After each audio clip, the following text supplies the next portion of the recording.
iCube Flipper. I can go into this in as much detail as you like, but starting off briefly, the essential idea is that if you look at the organism in terms of the mental, emotional, physical, and behavioral layers, progress in one generally produces a shadow in the others or within itself. But when you make progress in one, you tend to create shadows elsewhere. And so, progress in meditation is progress in the mental layer and often comes at the cost of shadows elsewhere in the body, which can produce dark nights of the soul and slow down meditation progress. Um, when you eventually process that and succeed, that means you're integrating the shadow that's been generated in the emotions in the body. And so the integration of the mind, body, emotions together in that process starts to do to the body and emotions what meditation does to the mind. They're all ultimately one layer.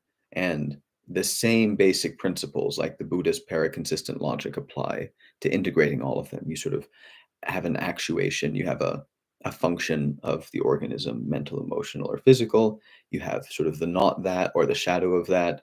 You have the both, and then you have the neither.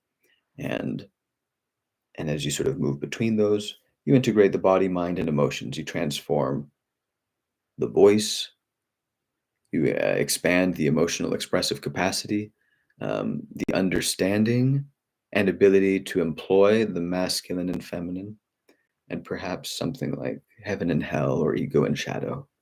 And then physical things like flexibility and integration. And I suspect that this has to do with why some people are much more capable of doing subtle energy type things. It has to do with to what degree the mental development is reflected in the body versus to what degree the mental development is way ahead of everything else, and everything else has shadows created by that narrowed excellence.